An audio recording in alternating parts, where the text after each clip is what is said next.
sa pagpapatuloy ng ating istorya. Nang marinig ito ni Shi Wei, tumingala siya sa nakabiting talisman sa kisame at nagngangalit na nagtanong, "Bakit, pareho naman kaming mula sa Chinkyu Fox Clan, bakit ako kailangang pagtaksila ni Uncle Zhang?" Nakikita ang malilit na fox na naguguluhan pa, si Xiao Cheng ay nagsabi, "Para patahimikin ka, syempre." Siguro natakot siya na baka may mangyaring hindi inaasahan sa iyo na makasira sa plano niya. Habang nagsasalita siya, biglang may nagliyab na divine fire mula sa talisman sa kisame, at walang awa itong sumugod kay Shi Wei. Mabilis na ginamit ni Shi Wei ang kanyang foxtail para harangin ang apoy. Galit na galit, sumigaw siya, "Matandang fox, kapag nakalabas ako, ikaw ang una kong papatayin." Pagkasabi niya nito, tinupok ng apoy ang kanyang damit, at lumitaw ang isang malaking platter ng prutas. Napagtanto niya, ito ba ang Samadhi True Fire na sadyang ginawa para sa Red Foxes? Hindi. Ayoko. Sa kabilang banda, nakita ni Xiao Cheng na malapit nang masunog ang damit ng babae, kaya agad siyang gumamit ng opposing wind blades. Pagkatapos ng ilang sandali, ang damit ni Shi Wei ay nasunog hanggang sa hita, at umiiyak siya sa sakit. Ang sakit. Nahihiya, tumingin siya kay Xiao Cheng at sinabi, "Lumingon ka nga." Narinig ito ni Xiao Cheng, bilang isang gentleman, bahagya lang ang kanyang pagtawa, mabilis siyang lumingon at sumagot, "Wala naman akong nakikita, talaga." Pagkaraan, nagpa siya si Xiao Cheng na palayain si Lengs. Iniutos niya, "Lengs, kainin mo ito para sa akin." Nang marinig ang utos, agad na bamuka ang bibig ni Lengs at sinimulang sipsipin ang Forbidden Runes. Patuloy itong nagsipsip hanggang sa maubos lahat. Pagkatapos, dahan-daang kinain ni Lengs ang huling bahagi ng enerhiya, at pagkatapos, nagreklamo ito, "Kulang pa yan, hindi man lang sumingit sa ngipin ko." Biglang tumingin ito kay Shi Wei na parang demonyong nakahain ng biktima, bamuka ang bibig nito at nagpakita ng mga ngipin, "Pwede bang ikaw na lang ang kainin ko, four-tailed red fox?" Natakot si Shi Wei sa ekspresyon ni Lengs at sumigaw, "Huwag kang lalapit." Nakita ni Xiao Cheng na nagsisimula ng magwala si Lengs, kaya hinampes niya ito sa ulo gamit ang kanyang bamboo stick para patahanan. "Tumigil ka, sino ba ang boss dito, ako o ikaw?" Matapos mapag-alitan si Lengs, iniabot ni Xiao Cheng ang kamay kay Shi Wei at sinabi, "Dadalhin kita sa North Gate, kaunti lang ang gwardya doon, makakatakas ka mag-isa." Nagulat si Shi Wei at nagtanong, "Bakit mo ako inililigtas? Hindi ba't kayo ang human clan na gustong lipulin kami?" Nagbago ang ekspresyon ni Xiao Cheng at nagalit, "Saan ka ba galing? Ang dami mong sinasabi, sinabi ko nang umalis ka, bakit ka pa nagdadalita?" Kaya sumunod na lang si Shi Wei at itinaas ang kamay bilang pahiwatig na tahimik na siya. Lumipat ang eksena sa ibang bahagi ng courtyard, galit na galit si Shen Qing at sumigaw, "Umalis kayo, hindi ako makapaniwalang walang nahanap sa Heavenly Treasure Vault ang ama ko." Si Elder Zhang ay patuloy pa ring hamarang at nagpayo, "Young Master, kumalma ka, hindi ba't sapat na ang gulo na ginawa mo?" Sa sandaling yun, nagtanong si Lingling kay Shen Qing, "Naniniwala ka ba talaga kay second senior brother, kaya ba niyang soulless yunan ito, bakit sa kanya lagi ibinibigay ang lahat?" Dagdag ni Dacheng, "Kung ganoon, sampilan mo pa siya ng 2 beses. Habang nag-uusap, dumating si Xiao Cheng at nagsabi, "Nandito na pala kayong lahat, buti na lang, hindi ko na kailangang magpakahirap pa." Nakita ni Elder Zhang si Xiao Cheng at agad na tumakbo palapit, "Son-in-law, dumating ka na, tulungan mo ako." Ngumiti si Xiao Cheng ng mapanganib, at agad na sinuntok si Elder Zhang, na nagpaaykid sa hangin at nag-iwan dito ng lubos na pagkagulat. Nang makita ito ni na Shen Qing at Lingling, nagtaka sila, biglang lumingon si Shen Qing kay Lingling, namumutla, at nagtanong, "Lingling, kasama ba to sa plano niya?" Hindi alam ni Little Junior Sister kung paano sasagutin si Shen Qing. Samantala, ang matandang lalaking nasuntok ay sumigaw, "Son-in-law, bakit mo ako sinuntok?" Dinakma siya ni Xiao Cheng sa kwelyo at sinabing, "Nakakapagsalita ka pa, babakbakin kita." Sinimulan ni Xiao Cheng ang sunod-sunod na suntok sa tiyan at mukha nito. Habang sinasaktan, sinabi niya, "Tumigil ka sa pagpapanggap, inimbestigahan ko na ang lahi mo, ipakita mo ang tunay mong anyo." Halos duguan na ang matanda at sumigaw, "Tama na, son-in-law, tulungan mo ako." Nakita ni Lingling at Shen Qing ang brutal na eksena at napaawa, agad na nagtanong si Shen Qing, "Shu brother, bakit mo sinasaktan ang matandang butler na si Elder Zhang, baliw ka ba?" Ipinaliwanag ni Xiao Cheng, Hindi siya butler, isa siyang six-tailed white fox na bihasa sa illusion magic, ang mga halimaw sa treasury, lahat yun gawa niya. Sa sandaling yun, si Elder Zhang, namamaga ang mata at mukha, may ilang ngiping nawala, nagkunwaring inosente at nagsabi, "Ano bang sinasabi mo, son-in-law? Hindi ko naiintindihan." Nang makita ni Xiao Cheng na ayaw pa rin aminin ng matanda, hinugot niya ang bamboo stick at nagbabala, "Nasipsip ko na ang spiritual energy mo. Itatanggi mo pa, sabihin mo na kay Master Shen ang totoo, o ngayon din, babakbakin kita at gagawing damit." Nang mabuko na, dahan-daang umamin ng matanda, "Nasipsip mo nga ang spiritual energy ko, minamaliit kita." Biglang lumabas ang madilim na spiritual energy mula sa kanya. Tumingala siya sa langit, namumula ang mga mata, at sumigaw, "Maghanda ka para sa aking pagbabago." Isang malakas na purple light ang sumabog papunta sa langit, at nagpakita siya bilang isang six-tailed white fox. Nang makita ito ni Shen Qing, natakot siya at sumigaw, "Elder Zhang." Tinanong siya ni Xiao Cheng, "Narinig ko na pinatay ng ama mo ang kanyang asawa kaya naghiganti siya. May alam ka ba roon?" Sumagot si Shen Qing, "Gusto lang ng ama ko na mamuhay ng tahimik kasama ang Demon Clan. Wala akong alam sa nangyari sa pagitan niya at ng Qingyu Fox Clan." Narinig ito ng six-tailed white fox at nagpaliwanag, "Siyempre, hindi mo maalala. Noon, tinamaan siya ng Thunder Tribulation, at ang buong pamilya ko ay nasa malapit at namatay dahil sa kidlat. Ang dugong utang na ito, dapat bayaran ng Heavenly Treasure Sect." Habang nagsasalita, nilinggan nito si Shen Qing. Sumingit si Xiao Cheng, "Hindi ba't dahil sa katangahan ng asawa mo kaya siya namatay sa Thunderbolt? Anong kinalaman ni Shen? Bakit siya ang pinaghihigantihan mo?" Sumagot ang six-tailed white fox, "Walang ingat siya, at nadala ang Thunder Tribulation sa amin." Nagngangalit ito at nagtanong, "Kayo ng mga tao, laging may balak patayin ang Fox Clan, mayroon ba sa inyong may lakas ng loob aminin yun?" Pagkasabi nito, agad na itinaas ng six-tailed white fox ang ulo at nagpakawala ng True Fire of Samadhi, sumigaw, "Dapat bayaran ng Heavenly Treasure Sect ang lahat." Bilang tugon, biglang kumilos si Xiao Cheng, mabilis na gumamit ng Demon Decay Powder ang six-tailed white fox para atakihin sina Xiao Cheng at ang grupo. Biglang lumitaw ang isang talisman na hamarang sa atake. Nakita ito ni Shen Qing at sumigaw ng masaya, "Ama! Dumating na pala si Master Shen at nakinig mula sa simula." Nagsalita siya, "Ganito pala ang sitwasyon. Noon, naghahanap lang ako ng lugar para makapagsalba ng buhay. Hindi ko alam na teritoryo pala ng Fox Clan yun, malalim ang galit mo sa akin, at tatanggapin ko yun, pero huwag mong idamay ang Heavenly Treasure Sect, o hindi mo magugustuhan ang mangyayari." Pagkasabi nito, nagtipon si Master Shen ng spiritual energy para pumwersa sa six-tailed white fox.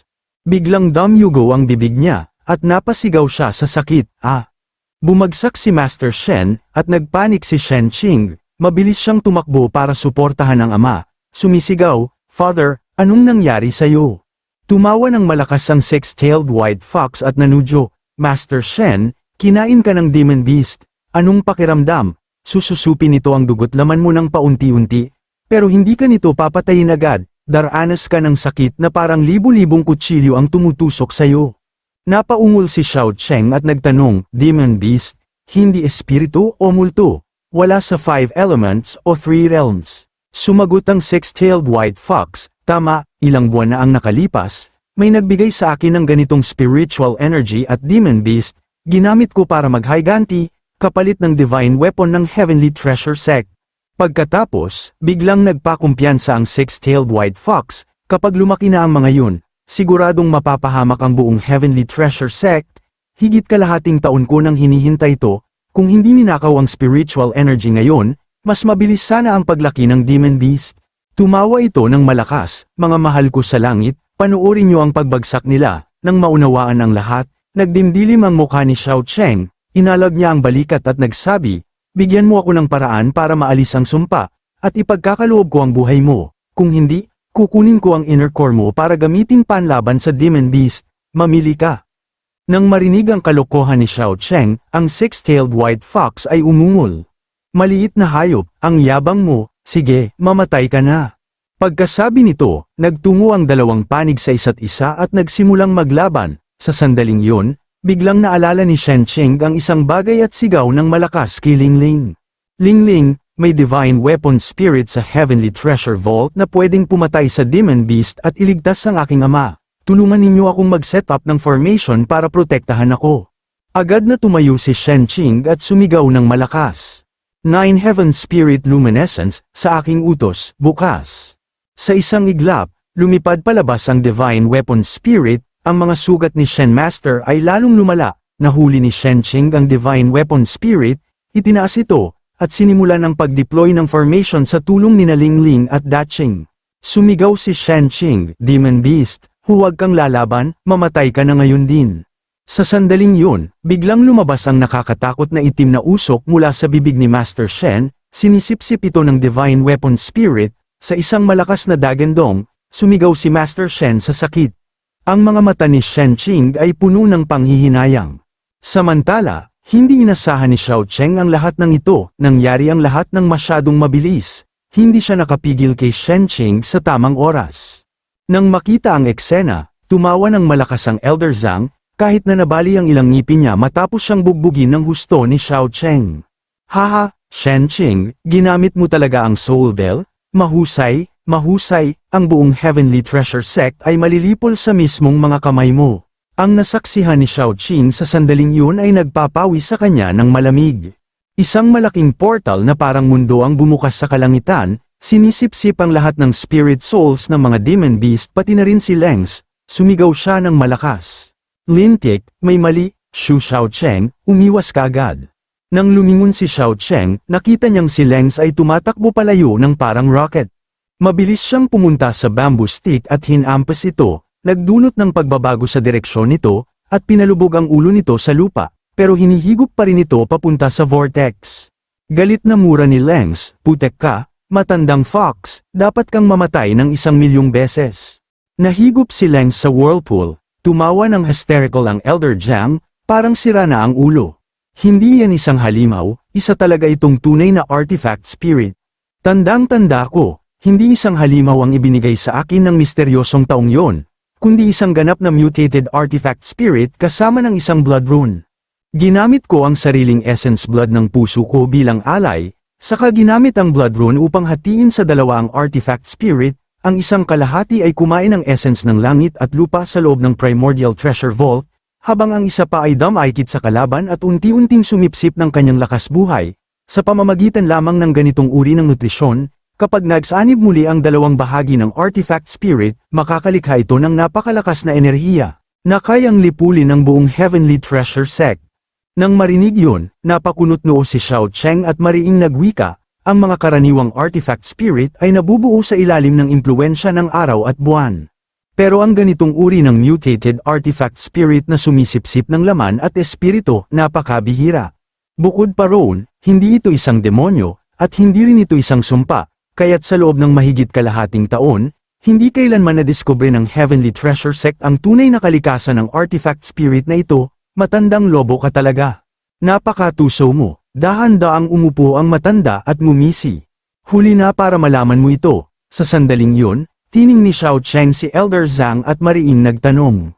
Kaya pala, hindi multo ang nanakit sa mga disipulo ng Heavenly Treasure Sect. Ikaw pala ang kumain sa kanila para mapanumbalik ang dugo sa puso mo. Ngumisi si Anli Zhang ng masama at sumagot, ano ngayon kung totoo? Dahil disipulo sila ng Heavenly Treasure Sect, karapat-dapat lang silang mamatay. Ang susunod niyang mga salita ay nagpabladong mukha ni Shenqing, na pagtanto niya na ang ginawa niya ay nakatulong sa pagkamatay ng mga mahal niya. Ang paraan para pag-isahin ang dalawang artifact spirit, ay sa pamamagitan ng pagpapatunog ng Soul Bell. At alam kong may Soul Bell ang Heavenly Treasure Sect, at ginagamit ito laban sa mga halimaw, kaya't sinadya kong magsinungaling, sinabi kong halimaw yun. Para si Shenqing mismo ang gumamit ng Soul Bell at tapusin ang huling pagsasanib ng artifact spirit, gusto kong ang kaaway ay mamatay sa mismong kamay ng anak niyang pinakamamahal, at si Shenqing ang mismong sisira sa buong Heavenly Treasure Sect gamit ang sariling mga kamay niya. Tumawa siya ng malupit, sa ganitong paraan lang matatahimik ang puot sa puso ko. Ha, nang marinig ito, napatigil si Shenqing. Nahulog ang Divine Weapon Soul Spirit, at napaluhod siya, hinawakan niya ang ulo niya habang sumisigaw sa desperasyon. Ako ang pumatay sa aking ama, ako ang Samaira sa Heavenly Treasure Sect, kasalanan ko lahat. Sa kanyang pag-iyak, hindi niya napansin na sinasamantala ng masamang spiritual energy ang pagkakataon para atakehin siya. Isang segundo lang, sumabog ang buong gusali, sa gitna ng usok at apoy, may lumipad palabas, si Xiao Cheng. Hawak niya sina Shen Qing at Ling Ling, habang dala ni Daching si Master Shen sa likod. Sa sandaling yon, galit na sumumpa si Xiao Cheng.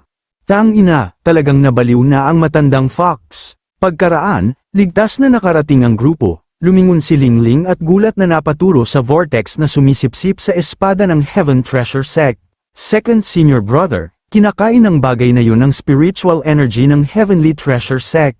Pinabayaan ng matanda ang sarili na mahigop sa vortex, tumawa siya ng kontento. Haha, nagsimula na ang artifact spirit na ito sa paglamo ng langit at lupa, hindi nyo na ito mapipigilan. Kapag na-absorb na ako, magsasanib ako sa artifact spirit, at ako mismo ang makakasaksi sa pagbagsak nyo. Nang marinig yun, galit na sumigaw si Xiao Cheng, ngipin niya ay nakakagat sa inis. Lintik, bihira akong makatagpo ng mga taong mas ayaw ko pa kaysa kay Old Sixth, pero itong matandang lobo at ang nilikha niyang halimaw, kabilang na Roan. Ling Ling, protektahan mo ang Heavenly Treasure Sect kasama ni Daching, ako na ang bahala dito.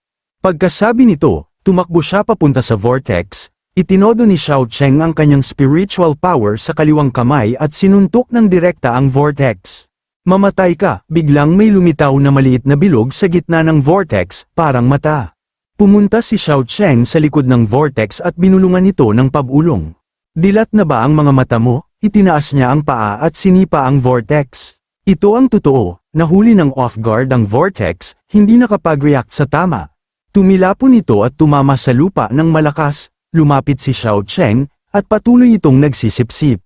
Walang takot na nilapitan ni Xiao Cheng, inisip niya. Tama nga ako, pareho sila ng katangian ni Lengs, pero dahil wala akong spiritual root, walang bisa ang mga atake niya sa akin. Pagkatapos mag-isip, hinato niya ito ng nakangiti. Kaya pala, espesyalidad mo ang pagsipsip ng mana? Sinuntok ni Xiao Cheng ang vortex ng direkta, ang braso niya ay lumubog sa loob. Biglang lumobo ito at sumabog, mabilis siyang umatras. Ang lakas ng pagsabog ay napakalakas, kahit sina Shen Qing at Ling Ling na malayo ay hirap na hirap. Pagkatapos, naramdaman ni Shen Qing na humihina siya. Naririto pa ang aura ni Ama, may pag-asa pa, pero yung artifact spirit na yun, tuloy-tuloy ang pagsipsip niya sa spiritual energy ng lahat, ramdam kong pababa ng pababa ang spiritual energy sa katawan ko. Kahit pa kayang pantayan ni second senior brother ang laban, kung hindi natin mahanap ang paraan para tuluyang mapuksa yun, patuloy lang yang sisipsip ng spiritual energy, hanggang sa, maubos tayo at mamatay dahil sa pagkaubos ng lakas.